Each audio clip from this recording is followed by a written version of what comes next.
मिलना था कल राज्य, मिल गया 14 वर्ष का वनवास। और पिताजी की एक शब्द नहीं कहा कि मुझे क्यों मिला, मुझे 14 वर्ष का वनवास, मेरी गलती क्या थी? क्वेश्चन नहीं भाई, चूहे में भी भगवान और बिल्ली में भी भगवान। फिर ये चूहे वाला भगवान, बिल्ली वाले भगवान जो है, वो चूहे वाले भगवान को क्यों खा जाते? हे मेरे प्रभु, भागवत पोथी नहीं है, भागवत किताब नहीं है, भागवत ग्रंथ भी नहीं है, भागवत तो कृष्ण है। आज इस कथा पंडाल में एक भी जनहानि यदि हो गई तो आज के बाद मैं कथा कहना बंद कर दूंगा।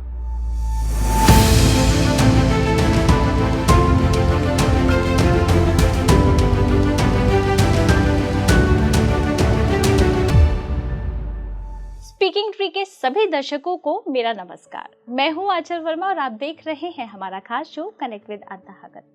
दोस्तों, आज के इस एपिसोड में हमारे साथ मौजूद है भागवत कथा जगत के सूर्य माने जाने वाले एक ऐसे प्रख्यात कथावाचक जिन्होंने केवल भारत में ही नहीं बल्कि विदेशों में भी भारतीय संस्कृति का परचम लहराया है, जिन्होंने सनातन संस्कृति का प्रचार प्रसार किया है। मैं बात कर रही हूँ, इस समय हमारे साथ मौजूद है कृष्णचंद्र शास्त्री जी।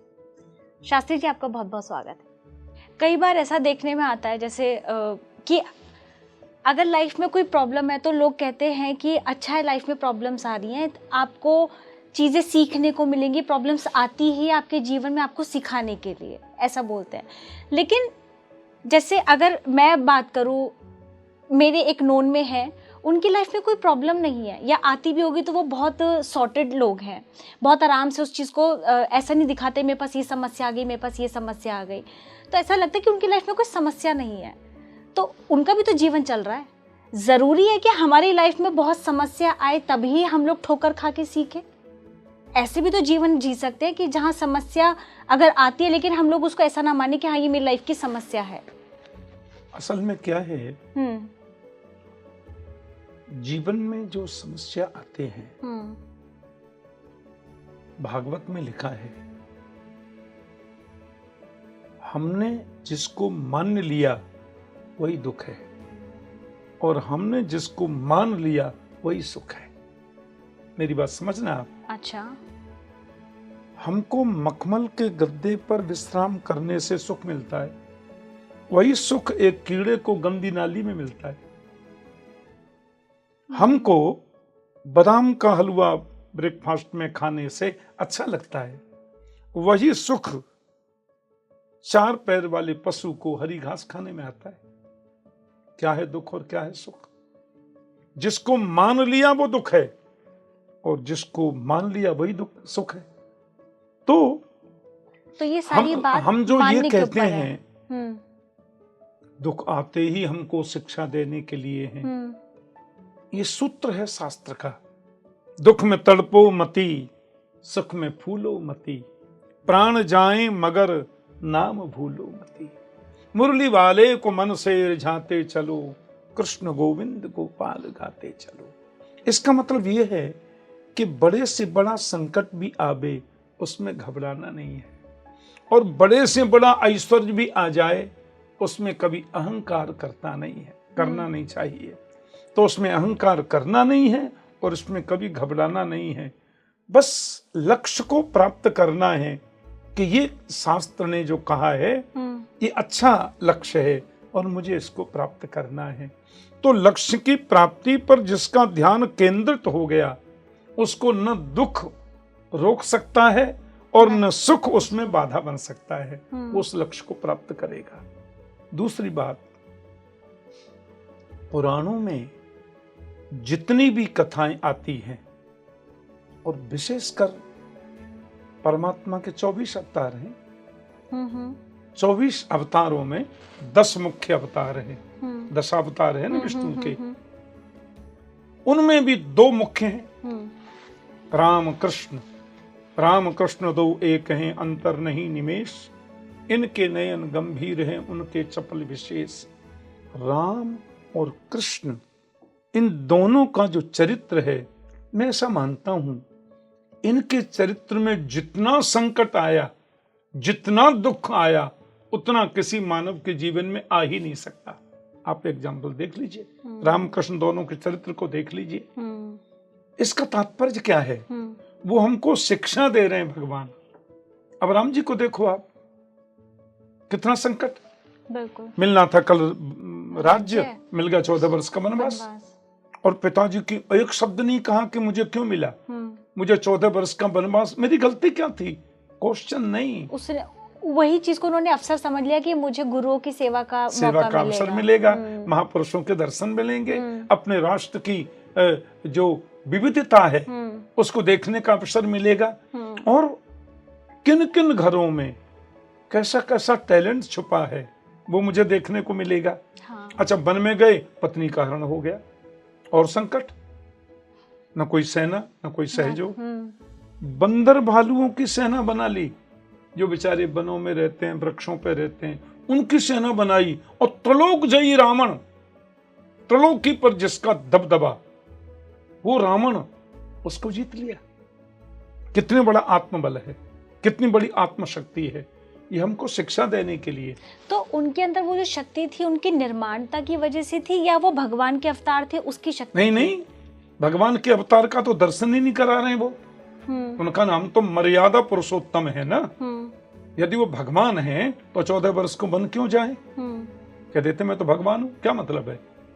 और भगवान भगवत्ता का यदि दर्शन कराएं तो कई को वर मांगने ही न देते। भगवान का दर्शन है तो उनको आने की जरूरत क्या थी? भगवान ही यदि हैं तो रावण को पैदा ही न होने देते। भगवान यदि हैं तो हम वहां बैठे बैठे रावण को मार देते। भगवान हैं तो जितने खरदूषण हैं, त्रिशिरा है, रावण है, कुंभकर्ण है, ये हैं, इनको या तो पैदा ही न होने देते या बैठे बैठे मार देते। यहाँ उनके आने का मूल तात्पर्य रावण को मारना नहीं है। भागवत में लिखा है, मर्त्यावतारस्तु मर्त्य शिक्षणम रक्षो बधायई वन केवलम विभो। इसका सीधा अर्थ है, मर्त्यावतारस्तु इह मर्त्य शिक्षणम। हम लोगों को जो मरण धर्मा लोग हैं, हम लोगों को मरण धर्मा कहा जाता है, यानी हम जब से जन्म लेते हैं तभी से मरना शुरू हो जाता है। हाँ, मैं अभी बोल रहा हूँ राम, तो राम कहते समय जैसा मैं हूँ वैसा माँ कहते समय नहीं हूँ, बदल गया। ये बदलना ही मरना है। परिवर्तन संसारे मृतक को न जायते। इसलिए शास्त्रों में हम लोगों का नाम है मरण धर्मा।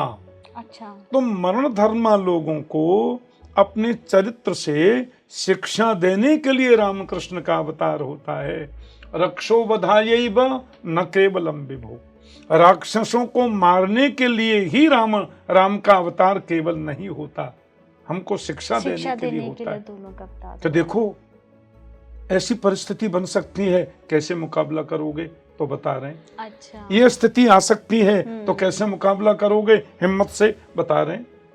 अयोध्या से सेना नहीं मंगानी है, अयोध्या से सहयोग नहीं लेना है। राम के पिता तो चक्रवर्ती सम्राट थे, तो राम भी चक्रवर्ती राजा हैं, कोई सहयोग नहीं।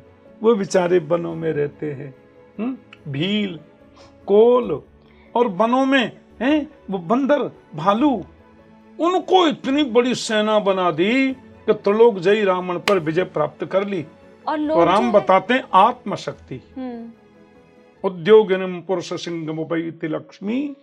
आत्मशक्ति से काम करो, लक्ष्य पर केंद्रित रखो अपना ध्यान, उस लक्ष्य को तुम पा जाओगे। बिल्कुल।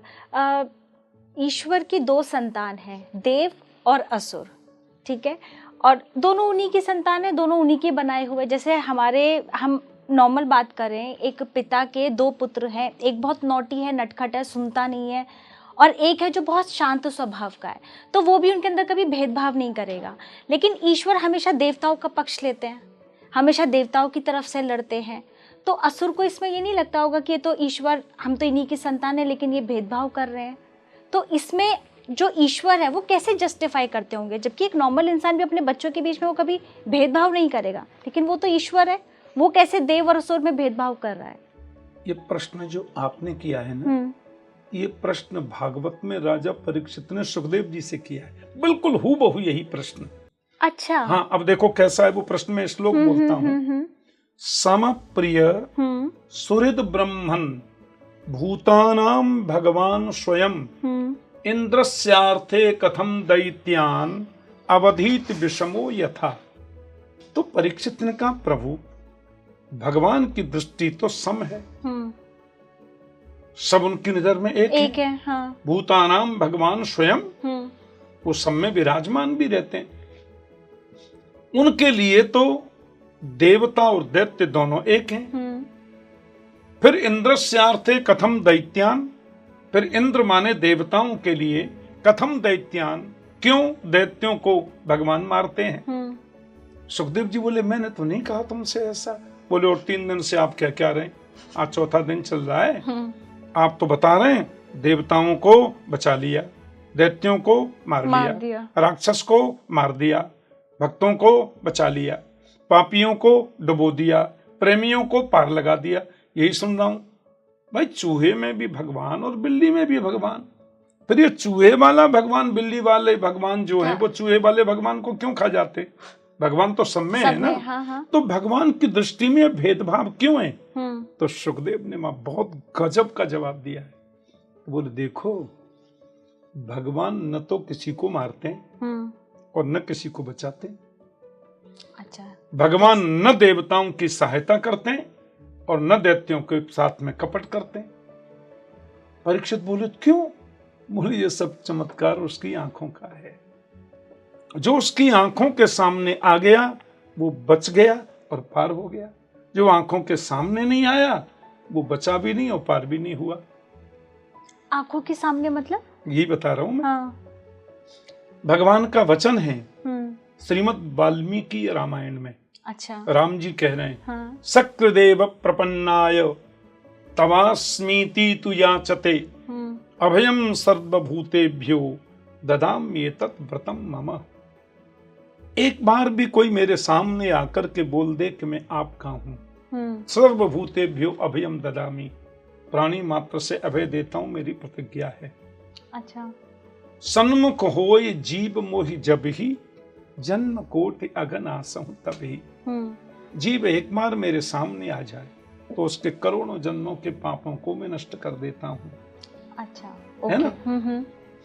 अब ये दैत्य और देवता है क्या।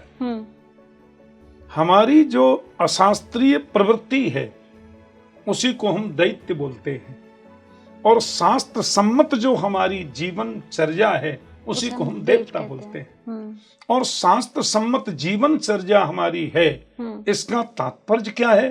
अहर्निश भगवान की याद करना, अहर्निश भगवान का चिंतन करना। जितनी प्रभु का चिंतन हम करेंगे उतने सामने रहेंगे, और सामने रहेंगे तो डूबेंगे क्यों। और जितना चिंतन नहीं होगा उतने सामने नहीं रहेंगे तो डूबेंगे। सन्मुख होय जीव मोहि जब ही, तो ये इसका तात्पर्य है। तो कभी कभी अब ये राजा बलि जो थे वो दैत्य थे, राजा बलि दैत्य थे। अच्छा। प्रहलाद जी दैत्य थे, राक्षस कुल में तो जन्मे थे, लेकिन देवता भी उनको प्रणाम करते हैं क्योंकि वो जन्मे थे दैत्य कुल में, पर उनकी मनोवृत्तियां देव कुल की थी। और ये जो था रावण ब्राह्मण था, लेकिन वृत्ति राक्षसों की थी, इसलिए उसको राक्षस कुल का कहा जाता है। और रावण का ही एक भाई जिसका नाम है कुबेर, कुबेर जी का नाम सुना आपने। ये देवताओं के वित्त मंत्री थे। अच्छा। देवताओं के जो वित्त मंत्री हैं, खजांची, वो कुबेर हैं और रावण के भाई लगते हैं, कजन है। और दूसरा रावण का खास भाई विभीषण है। कितना भक्त है। तो विभीषण को हम राक्षस नहीं कहते, पर राक्षस राज तो कहा ही जाएगा क्योंकि उस वंश में जन्मे हैं। लेकिन विभीषण हृदय से भगवान के परम भक्त हैं। श्रवण सुयस सने आयहु प्रभु भंजन भव भीर, त्राहि त्राहि आरत हरण शरण सुखद रघुबीर। तो दैत्य और देवता ये मन की वृत्तियों का ही नाम है। मन की वृत्तियों जब असुरी हो जाएं, शास्त्र के विमुख जब हो जाएं, तो हम दैत्य हैं। और मन की वृत्तियां, मनोभाव, मनोदशाएं जब शास्त्र सम्मत हो जाएं तो हम देवता हैं। एक और आपको मजे की बात बताएं, अभी जिसको हम कश्मीर कहते हैं, ये दोनों के निवास भूमि कश्मीर है। किसकी। देवता दैत्यों देवता और दैत्यों की। हाँ। अच्छा। अब पूछिए कैसे। कैसे। आज से तकरीबन 25 लाख वर्ष पहले अच्छा ऋषि कश्यप ने कश्मीर बसाया। अच्छा। कश्यप हाँ। पश्यतीति पश्यकः, पश्यकः एव कश्यप। जो एक जगह रहकर भी दुनिया की सारी परिस्थितियों को देखने की ताकत रखे उसको कश्यप कहते हैं। अब कश्यप ऋषि की 13 पत्नी थी। अच्छा। बहुत ध्यान से सुनने की, ये बिल्कुल सृष्टि के प्रारंभ की बात कर रहा हूं मैं, सतयुग की। दिति, अदिति, दनु, काष्ठा, सुरसा, इला, विनीता, कद्रु आदि 13 पत्नी। उन 13 पत्नियों से ही दुनिया की हर चीज बनी है। अच्छा, जैसे अब आप आश्चर्य करें। तो उनकी बड़ी पत्नी का नाम है अदिति। अदिति के बेटा है आदित्य। आदित्य माने देवता। ओके। दूसरी पत्नी है दिति। दिति के पुत्र हैं दैत्य। अच्छा। दैत्य जो है, दिति के पुत्र हैं, इसलिए उनको दैत्य बोलते हैं। और अदिति के जो पुत्र हैं उनको आदित्य बोलते हैं। आदित्य माने देवता और दैत्य राक्षस। अच्छा। तीसरी पत्नी का नाम है दनु। दनु के बेटा हुए दानव। तो ये असुर और दानव ये एक अलग अलग हैं, अलग अलग श्रेणी है। श्रेणी है, ओके। जैसे मनुष्य हैं अलग अलग, कोई गोरा है, कोई काला है, कोई पढ़ा लिखा है, कोई अनपढ़ है, कोई ऐसा है। अच्छा। तो दनु के जो बेटा है वो दानव है। काष्ठा, एक पत्नी का नाम है काष्ठा। जितने पेड़ पौधे हैं सब उसके बेटे हैं। अच्छा। फिर चौथी पत्नी का नाम है सुरसा। जितने अजगर सांप हैं वो सुरसा के बेटे हैं। अच्छा। वो रामायण में सुंदरकांड में लिखा है ना, सुरसा नाम अहिन के माता। अहि माने सांप, सांपों की माता है सुरसा। वो कश्यप की पत्नी है। इला, एक पत्नी का नाम है विनीता। विनीता के जो पुत्र हैं वो गरुड़ जी हैं, जो भगवान का वाहन है ना, गरुड़ पक्षी। ये पक्षी विनीता के पुत्र हैं। सुरसा, इला, विनीता, कद्रु, एक पत्नी का नाम है कद्रु। तो जितने नाग हैं ये सब कद्रु के बेटे हैं। अच्छा। तो इसी से ही फिर पूरे ब्रह्मांड की जो चीजें बनी है वो इन्हीं से ही बनी है। पूरी जो सृष्टि है, ब्रह्मा जी से तो उत्पन्न वो हुई। स्वयंभुव मनु ने मानवीय सृष्टि को जन्म दिया। स्वयंभुव मनु जो थे, ये ब्रह्मा के पुत्र हैं। बोलते हैं ना कि सृष्टि पे सबसे पहले मनु ही आए थे। इसीलिए हम मानव हैं। तो ब्रह्मा जी के दाहिने अंग से जो पैदा हुआ उसका नाम है स्वयंभुव मनु। अच्छा। और बाएं अंग से जो पैदा हुआ उसका नाम है शतरूपा। अब ये दोनों ही क्योंकि गर्भ से पैदा नहीं हुए, अयोनिज हैं, इसलिए दोनों की शादी कर दी। क्योंकि अयोनिज हैं, अच्छा, बहन भाई नहीं है। इधर से मनु, इधर से शतरूपा, दोनों की हुई शादी। तब सृष्टि प्रारंभ फिर होने लग गई। अब उनके ही बेटा फिर इधर कश्यप जी हुए। कश्यप जी की 13 पत्नी, उन्होंने सृष्टि के विस्तार में इतनी बड़ी भूमिका। पर्वत भी उनके पुत्र हैं, पक्षी भी उनके पुत्र हैं, सांप उनके पुत्र हैं। बड़े पुत्र 2 ही है, दैत्य और दानव। दैत्य, दानव और देवता। तो इनके पिता तो एक ही है, कश्यप जी। पिता तो एक ही है ना। अब उन दोनों में द्वंद्व होता रहता है। और ये कश्मीर की घटना है। क्यों कश्मीर कश्यप ने बसाई, इसीलिए उसका नाम कश्मीर है। और कश्मीर में जितने कश्मीरी ब्राह्मण हैं वो कश्यप ऋषि के संतान है। अच्छा। कश्यप ऋषि की संतान तो है ही। तो कश्मीर तो जो है, आज से 3000 वर्ष पहले तो हिंदुओं के अलावा कोई धर्म था ही नहीं दूसरा। मैं पुरानी बात में क्यों जाऊं। तो कश्यप ऋषि तो 25 लाख वर्ष पहले जब वो स्वर्ग से पधारे तो उनको, अरे ये पृथ्वी लोक में तो ये बड़ी सुंदर जगह है। वहां बैठकर उन्होंने साधना की और वहीं ये सब तपस्या से अपनी सुंदर दुनिया का सबसे पहला हवाई जहाज मेरे भारत के ऋषि ने बनाया, जिस ऋषि का नाम है करदम। 25 लाख वर्ष पहले बना पहला हवाई जहाज। और पूरा कंप्यूटराइज, भागवत में लिखा है। तो ये सारी चीजें पहले से ही लिखी हुई है सारी की पूरा सब कुछ, कि आगे आने वाले टाइम में क्या साइंस आने वाली है, क्या है, क्या टेक्नोलॉजीज। प्रारंभ में कह रहा था ना, पुराना कुछ है ही नहीं, लौट के आता है। लौट के आता है। आज से 5573 वर्ष पहले भारत में जो विज्ञान था वो अभी नहीं है। 5573 वर्ष पहले भारत में महाभारत हुआ ना, उसके बाद से विज्ञान पे स्टॉप लगाया ऋषियों ने। अच्छा। ऋषि का मतलब हो चाहे तो रिसर्च करे, उसको ऋषि कहते। जैसे आपने बहुत सारी चीजें बताई, मुझे लगता है कि ये तो समय बहुत ज्यादा चाहिए इन सब चीजों के बारे में डिस्कस करने के लिए भी। और मैं जानना चाहती हूँ वो चीजें, जैसे आपने कहा कि ईश्वर की इतनी सारी चीजें, जैसे आपने भगवान राम के बारे में कहा कि वो अगर अवतार होते तो ये सारी चीज़ें करने की उनको ज़रूरत ही नहीं पड़ती, क्योंकि वो एक मर्यादा पुरुषोत्तम का लोगों को एक मैसेज दे रहे हैं। भगवान लीलाएं रचते क्यों है जब उनका डायरेक्ट सारी चीज़ें हो सकती हैं? इतना सारा तामझाम करने की क्या ज़रूरत है कि लोग उलझे हुए हैं फिर भी उनको सोल्यूशन नहीं मिल रहा है? सारी चीज़ें डायरेक्ट क्यों नहीं हो सकती हैं? श्रीमद् भागवत में एक ऋषि हैं मैत्रेय मुनि। अच्छा। उनके पास में विदुर जी गए। अच्छा। विदुर महाभारत का सबसे नीतिज्ञ पात्र है। अच्छा। महाभारत का सबसे नीति जिसकी बड़ी प्रसिद्ध है, विदुर नीति। जैसे हमारे यहाँ 3 ग्रंथों को बड़ी अहमियत दी जाती है सनातन धर्म में, व्यावहारिक जगत में, उसमें पहला ग्रंथ है मनुस्मृति, दूसरा ग्रंथ है विदुर नीति और तीसरा है चाणक्य नीति।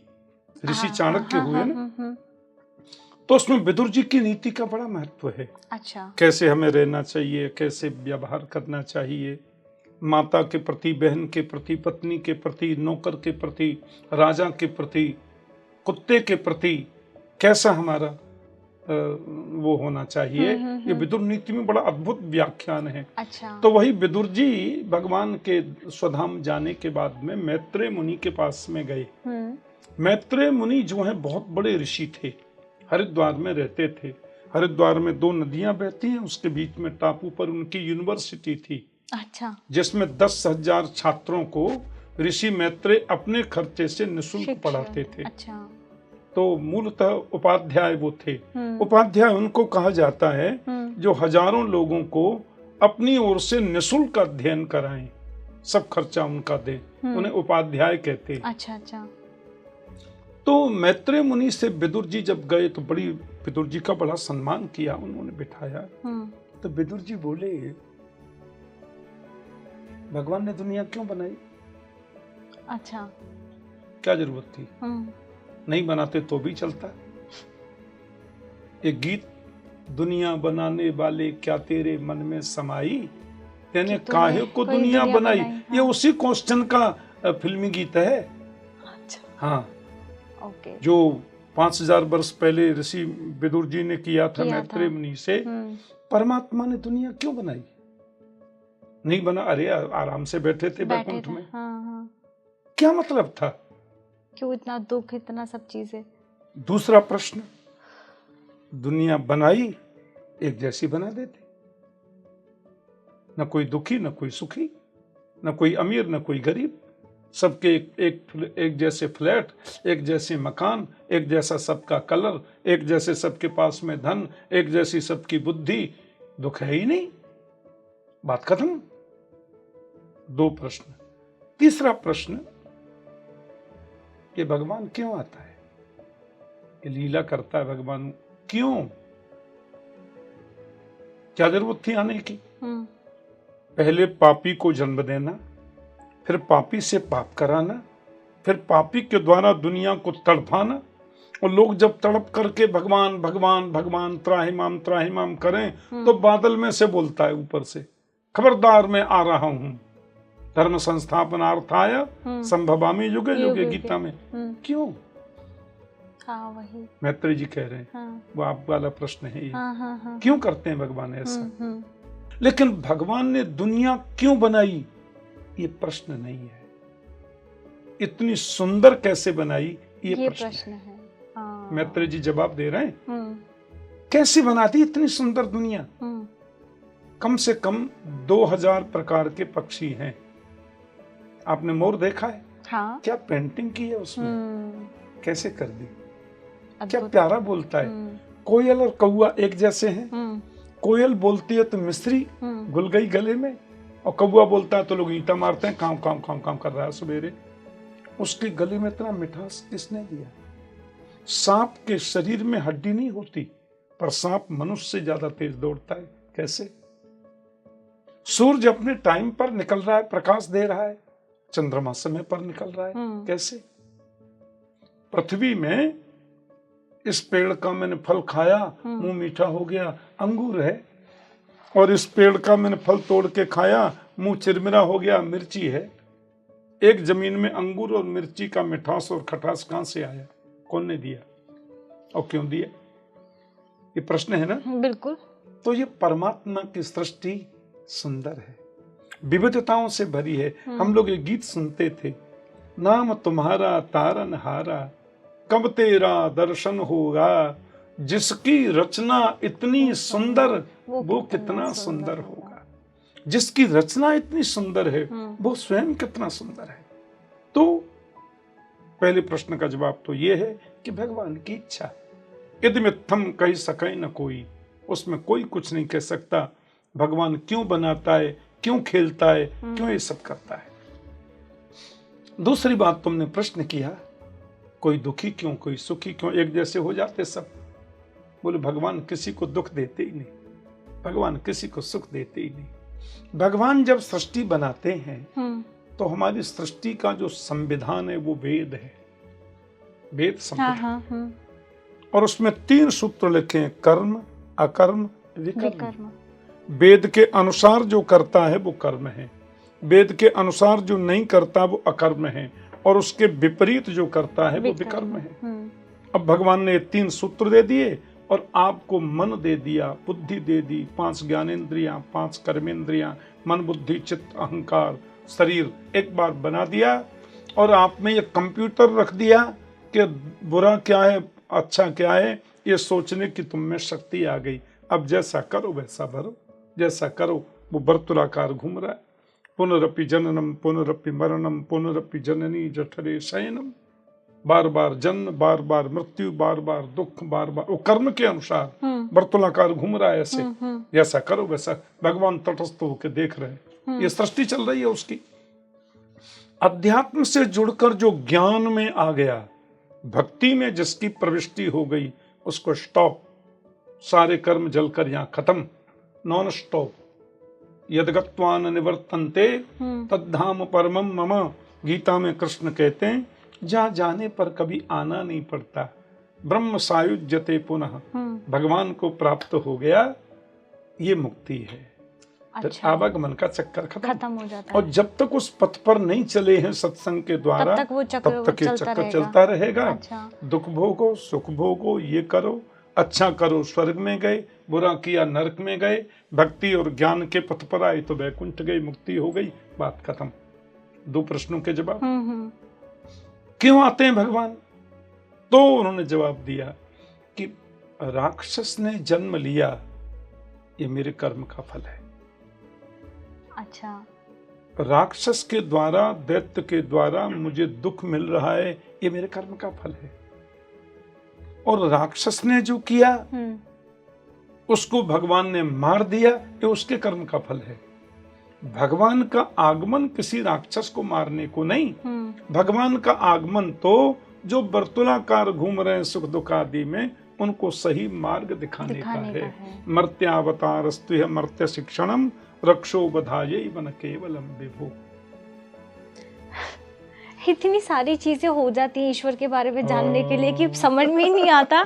अब जैसे यही कितनी बड़ी चीज है कि ब्रह्मांड को रचने की जरूरत क्या पड़ी थी, इतनी लीलाएं क्यों की थी, और जब आप जैसे अनुभवी लोग हमें बताते समझाते तब समझ में आता है कि अच्छा ये रीजन था इसका। और ये क्वेश्चन पहले से हैं शास्त्र में। मतलब मनुष्य एक जितना कॉमन इंसान का वो सब है। हाँ बिल्कुल बिल्कुल। जैसे आपकी श्रद्धा भाव और आपका इतना ज्ञान जो हम लोग, मैं अभी अनुभव कर रही हूँ, ये थोड़े टाइम का तो नहीं है, बहुत दशक से आप करते ही आ रहे हैं। आपकी लाइफ का वो टर्निंग पॉइंट क्या था जब आपको ईश्वर पे भरोसा हुआ था कि हाँ मुझे अब इसी रास्ते पे जाना है? उस ईश्वर की सत्ता का कुछ आपको अनुभव हुआ था? कोई ऐसा वाक्य, कोई कहानी, कोई अनुभव आप हमारे दर्शकों के साथ शेयर जरूर करें। मैं तो 10 फरवरी सन 1975 में पहली कथा मैंने मुंबई में की। अच्छा। मैं मूलतः ब्रजवासी हूँ, वृंदावन का हूँ, और मुझे गौरव है कि मैं सनातनी कट्टर हिंदू, इस बात का मुझे गौरव है।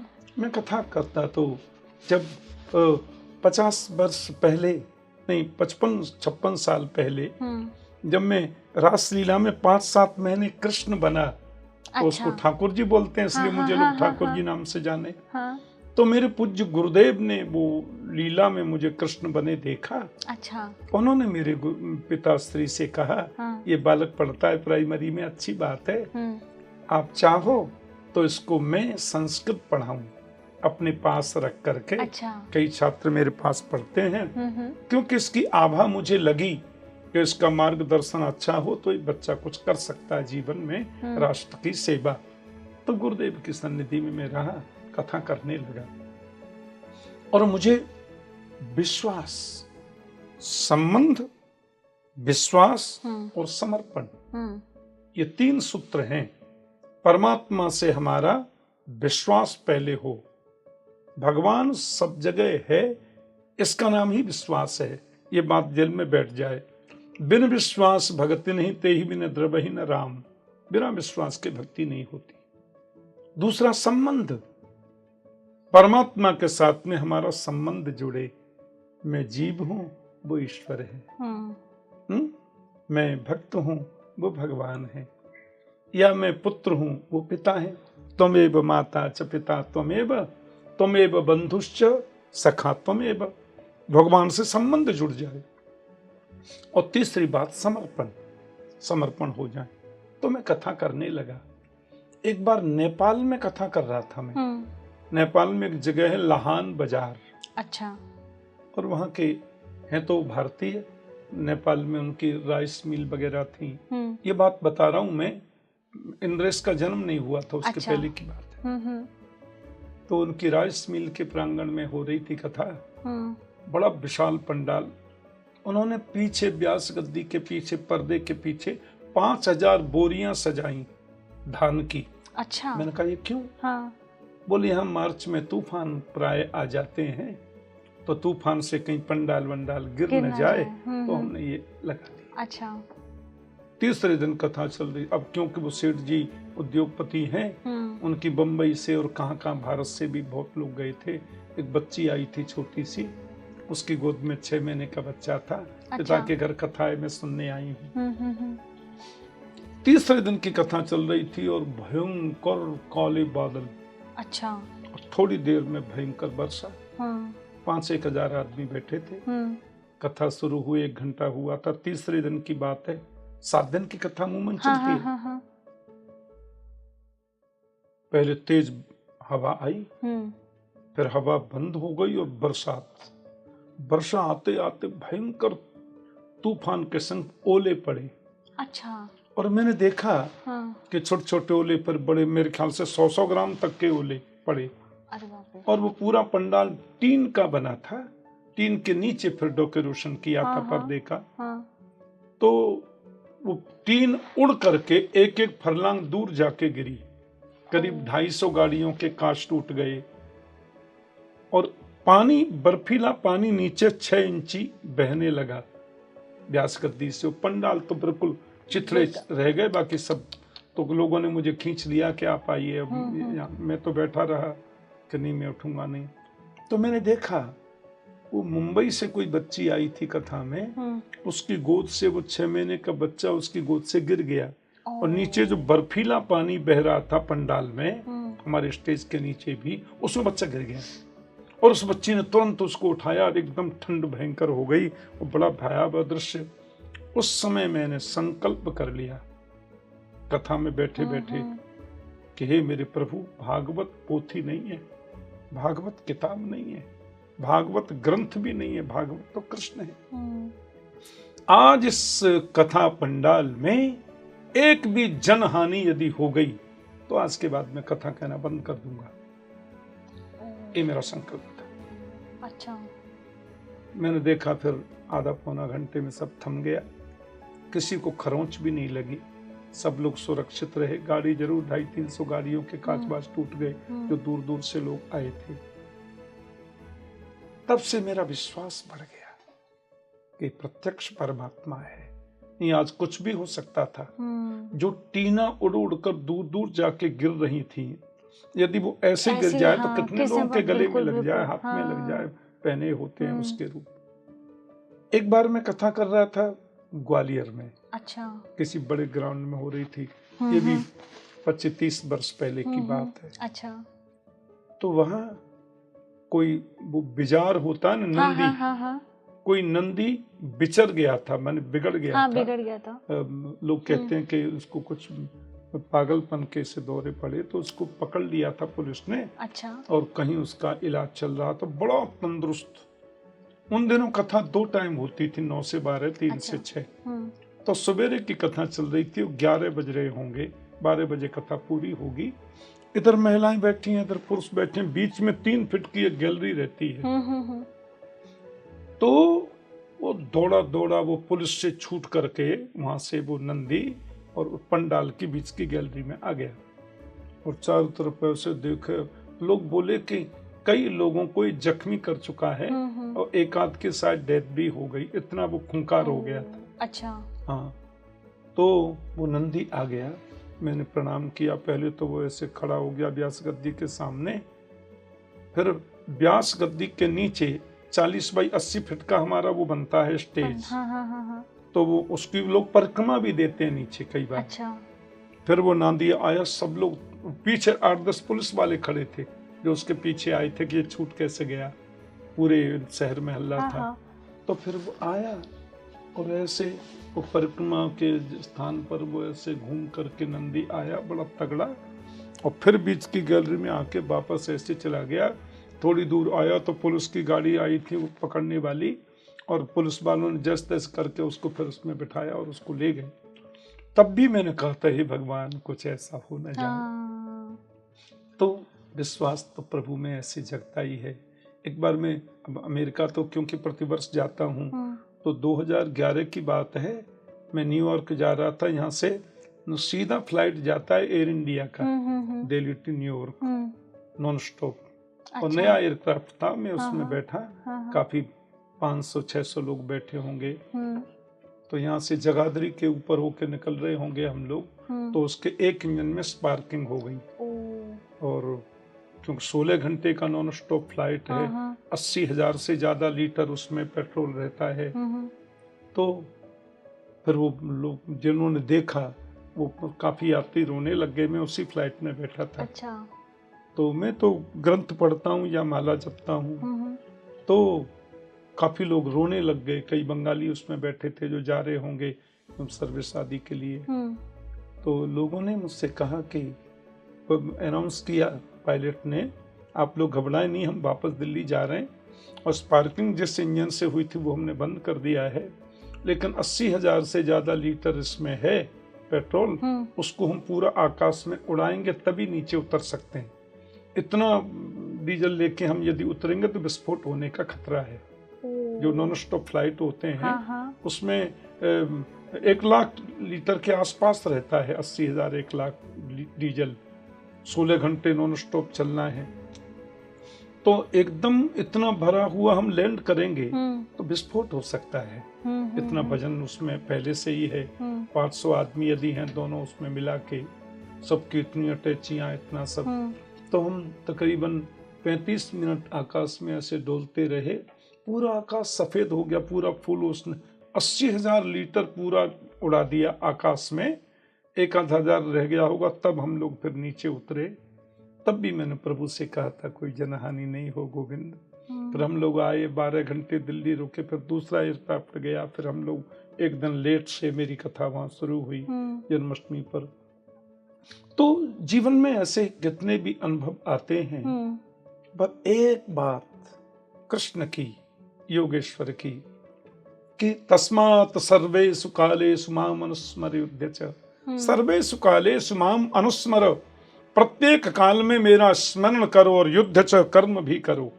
केवल कर्म करोगे, मेरी याद नहीं करोगे तो कर्म सफल नहीं होगा, और केवल याद ही करते रहोगे, कर्म नहीं करोगे तो भी कर्म सफल नहीं होगा। प्रभु की याद भी करो और निष्ठा से, बुद्धि से कर्म भी करो, दोनों का बैलेंस होना जरूरी है। ये शिक्षाएं शास्त्रों से मिलती है। बिल्कुल बिल्कुल। अगर आप हमारे दर्शकों को, क्योंकि ये शिक्षा उनके लिए बहुत ज़रूरी है कि कैसे वो अपनी लाइफ का बैलेंस बना के रखें, कि अपने बाकी की चीज़ों को भी करें, ईश्वर को भी याद करें। अगर कोई ऐसा मैसेज आप हमारे दर्शकों को देना चाहते हैं तो प्लीज़ दीजिए। निष्ठा से हम लोग कर्म करें, बुजुर्गों का, बड़ों का, बड़े का मतलब जो ज्ञान में बड़े हैं, बुद्धि में बड़े हैं, उम्र में बड़े हैं, आयु में बड़े हैं, अनुभव में बड़े हैं, उनका आदर करें। और कोई एक दिन भी स्कूल नहीं गया लेकिन बुजुर्ग है तो अनुभव ज्ञान उसके पास में जरूर है, उससे भी कुछ ग्रहण करने की चेष्टा करें। मात पिता गुरु हरि के बानी, बिन ही विचार करिए शुभ जानी। माता पिता गुरु और हरि के वचन को माने, उसमें विश्वास करें और शुभ मान कर कर्म करें, सफलता मिलेगी। और जाको प्रभु दारुण दुख देहि, ताकि मति पहले हर लेहि। परमात्मा जिसको दारुण दुख देते हैं उसकी मति को हर लेते हैं। और युवाओं के लिए मेरी खास 2 बातें, हमारे जीवन के 2 शत्रु हैं और 2 मित्र हैं। हमारे जीवन के जो 2 मित्र हैं उसमें पहले मित्र का नाम है कर्म और दूसरा मित्र का नाम है विवेक। हम विवेकशील बने और कर्म योगी बने। और हमारे जीवन के 2 बड़े शत्रु हैं आलस्य और ईर्ष्या। हम आलसी न बने और किसी से ईर्ष्या न करें। विवेकानंद जी की वो कथा उक्ति आती है ना, लकीर खींच दी, बोले बिना इसको मिटाए इसको छोटी कैसे करोगे, तो उसके नीचे बड़ी लकीर खींच दी। किसी से ईर्ष्या क्यों करनी? कोई बढ़ रहा है, कोई ऐश्वर्यवान बन रहा है, तो हम चेष्टा करें हम कर्मयोगी बने, उससे भी अच्छा काम करें तो उससे ज्यादा ऊंचाई पर जाएंगे और उसका भी सम्मान करते हुए आगे बढ़ें, तो जीवन की ऊंचाइयों को हम प्राप्त करेंगे। और आप सब राष्ट्र के गौरव हैं, हम राष्ट्र के नवांकुर फूल हैं, तो हम अपने कर्म से, अच्छे कर्म से अपने राष्ट्र धर्म और नीति के पथ पर चलते हुए राष्ट्र के गौरव को बढ़ाएं, यही मेरी आपसे विनम्र प्रार्थना है। और क्योंकि इतने दिनों से 50 वर्षों से मैं अध्यात्म से जुड़ा हूँ, तो प्रार्थना के साथ साथ उम्र में शायद मैं यूथ से बड़ा हो सकता हूँ, इसलिए आदेश भी है और एक आपसे विशेष कहना भी है। आप इसका अनुपालन करेंगे ऐसी मेरी अभिप्सा है, अभिलाषा है, विश्वास भी है। सर्वे भवन्तु सुखिनः, सर्वे सन्तु निरामया, सर्वे भद्राणि पश्यन्तु, माँ कश्चित् दुःख भाग् भवेत्। जय श्री कृष्ण। आप अपना कीमती समय निकाल के यहाँ आए और अपने अनुभवों से हमारे दर्शकों को ओतप्रोत किया ज्ञान से, उसके लिए आपका बहुत बहुत धन्यवाद। जय श्री कृष्ण। तो ये थे हमारे साथ प्रख्यात कथावाचक कृष्णचंद्र शास्त्री जी। ऐसे ही अगले एपिसोड में मैं फिर मौजूद होंगी एक और नई शख्सियत के साथ, एक और नई जानकारी के साथ। आप देखते रहिए स्पीकिंग ट्री। नमस्कार।